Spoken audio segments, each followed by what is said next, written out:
Je vais maintenant inviter Madame Nathalie Volant, qui est présidente de l'entreprise gestion immobilière Covadis. Madame Volant s'est investie, elle, dans la transformation d'une église dans la Petite Bourgogne, l'église Saint-Joseph, donc qui est devenue une référence et qui fait beaucoup parler d'elle parce qu'il se passe beaucoup de choses. Parce que aussi, il y a un beau mariage entre le secteur privé avec les milieux communautaires aussi. Alors voilà, Madame Volant, bienvenue.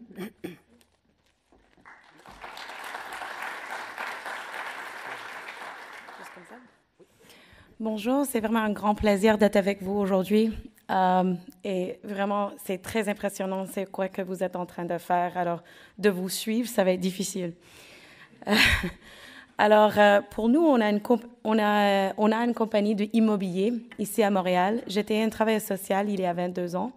Mon père est architecte et développeur immobilier ici à Montréal, sauf qu'il a tombé malade il y a 22 ans et j'ai pris la relève de sa compagnie, sauf que notre compagnie est vraiment de prendre des anciens immeubles patrimoine, habituellement industriels, qu'on a reconvertis dans le canal à Chine, dans des lofts commerciaux pour faire l'entrepreneuriat et aussi le développement de les nouveaux emplois à Montréal, surtout dans le sud-ouest. Il y a, je vais dire, presque 5 ans, qu'il y a un commissionnaire en développement économique de la Ville de Montréal qui m'a approché et m'a dit « Il y a un édifice à vendre, c'est déjà 8 ans qu'il n'y a personne dedans. C'est un édifice qui a besoin de beaucoup d'amour et un projet. Il y a personne qui savent c'est quoi à faire avec cet immeuble-là. » J'ai dit « Parfait, c'est bien pour moi. » Sauf quand il m'a donné l'adresse pour l'immeuble, je me suis rendue en face d'une église. Alors, je lui ai appelé et j'ai dit, je vais dire que je suis vraiment trompée de mon adresse ici, je ne sais pas où je suis. Il m'a dit, juste allez à l'intérieur et là, vous pouvez voir pourquoi j'ai été envoyé à cet immeuble-là. C'est sûr que durant les derniers presque 5 ans, on a fait plein de choses à l'intérieur et à l'extérieur de cet immeuble-là. Et ça, c'est notre histoire. On a décidé, même que quand on a acheté l'immeuble, ça vient de les Saint-Sulpiciens. Si vous savez plein de l'histoire, et je vais dire peut-être cette audience savent plus que la plupart des personnes qui sont dans l'immobilier. Les Sulpiciens étaient vraiment les premiers urbanistes de la ville de Montréal. Et c'est sûr que quand on a creusé un peu de l'histoire de les Sulpiciens et de cet immeuble-là, on a tombé en amour avec la vocation de c'est quoi qu'ils ont fait à l'intérieur de cet immeuble-là. C'était vraiment la vocation de former et éduquer les prêtres. Alors là, on a décidé que si on peut y aller et continuer avec cette vocation-là, on pourrait trouver des façons de réutiliser un immeuble qui était un lieu de rassemblement. Si on ne va pas avoir un lieu de rassemblement qui est au sujet de juste l'Église, c'est-à-dire dans les fins religieuses, est-ce qu'on peut prendre la générosité et la façon de parler humain et de faire un projet? Cet immeuble-là, c'est 32 000 pieds carrés. Mon portfolio est à 1,5 million. Je vais vous dire que j'ai beaucoup de locataires et des situations à faire à quotidienne, mais ça, c'est notre coup de cœur. Ça, c'est un espace qu'on a décidé de faire ensemble. Je vais commencer avec le plus simple, c'est au sujet de la rénovation et la construction, comme vous. Et Vanessa, qui travaille avec moi, elle a dit peut-être toutes les personnes qui font les choses de l'Église, ils prennent des anciens morceaux et essaient de les sauver.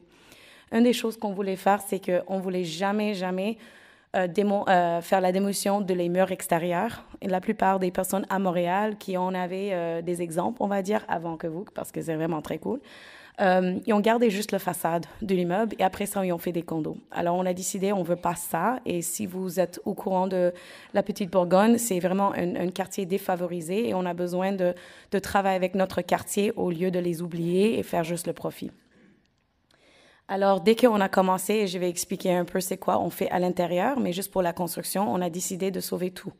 On avait une philosophie de faire zéro déchet. En anglais, ça s'appelle Zero Waste Policy.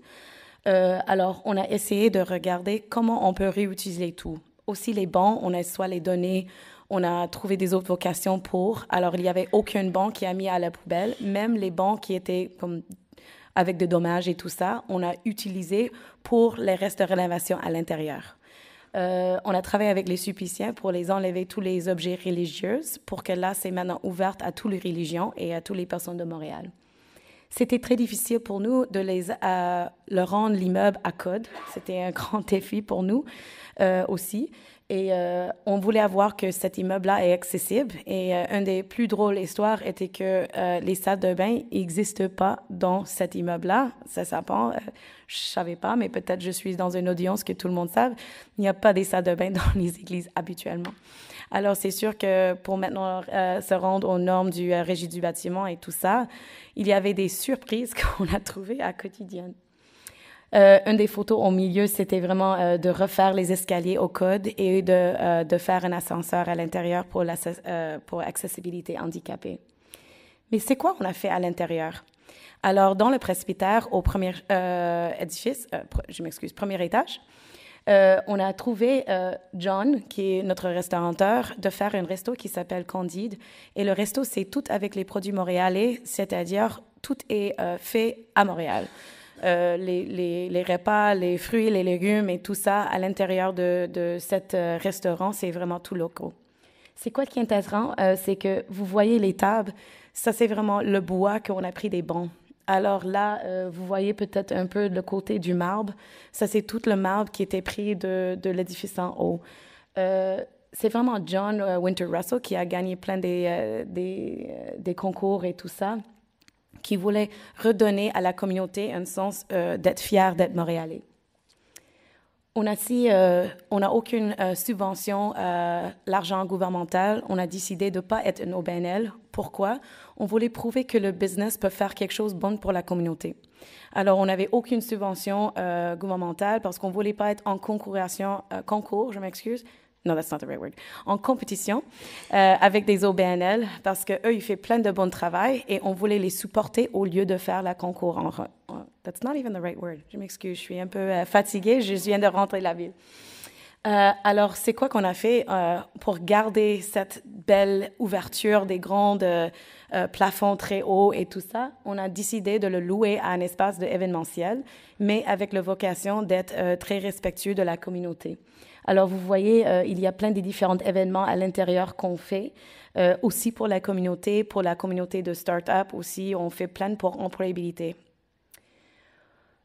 Mais on a aussi beaucoup de choses qu'on fait pour la communauté, c'est-à-dire qu'on veut que les personnes qui vivent autour de l'édifice pourraient aussi réapproprier l'édifice. Il y a plein de personnes qui rentrent durant la journée et disent « Ah, mon grand-mère était née avec quelque chose, un baptême. » Alors, c'est très important qu'on fait des projets avec des OBNL à l'intérieur de ces belles immeubles. Et le photo en milieu, c'est toutes les prêtres de Montréal qui sont venus et présenter l'histoire de l'immeuble, de l'église, c'était l'ancienne église Saint-Joseph.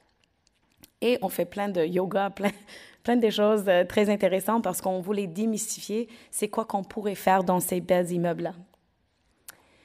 Mais la photo à côté ici, c'était vraiment dans le sous-sol. Dans l'histoire, c'était une des premières places pour éduquer les filles de Montréal.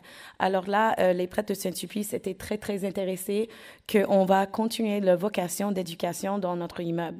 Alors là, on a fait un partenariat avec 3 universités et maintenant c'est rendu à 5, avec ETS, McGill et Concordia, dans une façon d'utiliser l'immeuble comme une zone de prototypage de leur recherche et développement.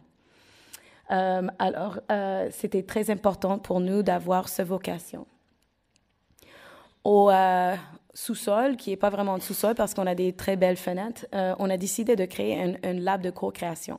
C'est-à-dire, si on a des problèmes dans notre société et tout ça, est-ce qu'il y a des façons qu'on peut travailler avec les gros business, les petites, les compagnies en démarrage, les universités et la communauté pour trouver des façons d'avoir des solutions de la collectivité? Alors, à l'intérieur, dans le sous-sol, on va dire, on a espace pour 80 personnes de faire vraiment un lab de co-création de nouvelles entreprises. C'est quoi que moi, j'ai fait un peu pour démystifier c'est quoi qu'on fait dans les églises. On a fait un partenariat au lancement qu'on va être 1 an, novembre le 17, que je viens d'ouvrir l'année passée. On a décidé de travailler avec les affaires, de regarder comment est-ce que le business peut faire des choses autrement. Alors, j'ai dit, juste en blague, mais ça vient de matérialiser, de dire, est-ce qu'on peut réécrire les 10 commandements? Mais dans une façon que, est-ce que c'est une façon qu'on pourrait regarder l'histoire de l'immeuble, mais de regarder c'est quoi le rôle de business dans le 21e, oh my God, siècle à Montréal? Est-ce qu'on peut utiliser la force de business dans des façons positives pour la société? Au lieu de regarder que le business est là pour le court terme et pour les individus, est-ce qu'on peut utiliser les expériences et les contacts de business de refaire la communauté dans une façon respectueuse? Alors, au lancement, on a mis toutes ces personnes-là, même en construction, parce qu'on n'était pas fini. On a mis les grands leaders de business et aussi les compagnies en économie sociale ensemble avec des OBNL et regarder c'est quoi les nouveaux 10 commandements qu'on pourrait écrire pour le business à Montréal. Et c'est sûr, parce qu'on n'a pas l'argent gouvernemental, on a décidé qu'on va travailler avec des gros leaders à l'intérieur de Montréal de business.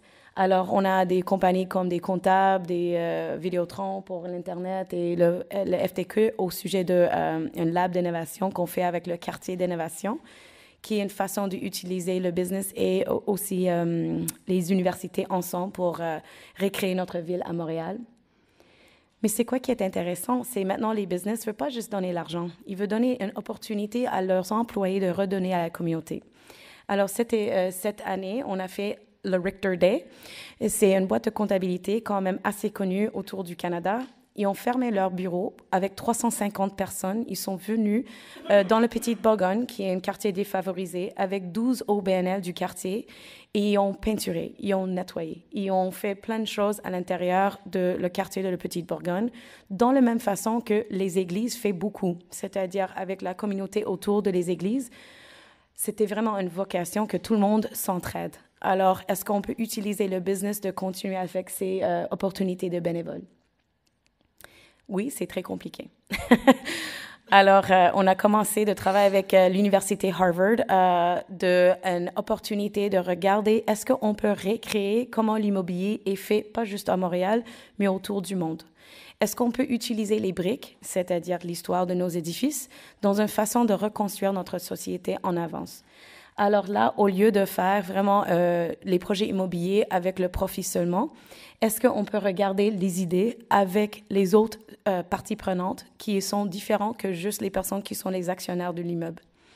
Alors là, on a travaillé on n'a pas déjà eu la façon de faire ça en anglais. Alors, tous les petits morceaux sont en anglais, mais en anglais, ça s'appelle Synergy Operating Yield Development, qui est un peu compliqué. Mais je voulais juste vous dire qu'on utilise maintenant le projet du salon dans une façon d'enseigner les promoteurs immobiliers de faire des choses autrement. Merci.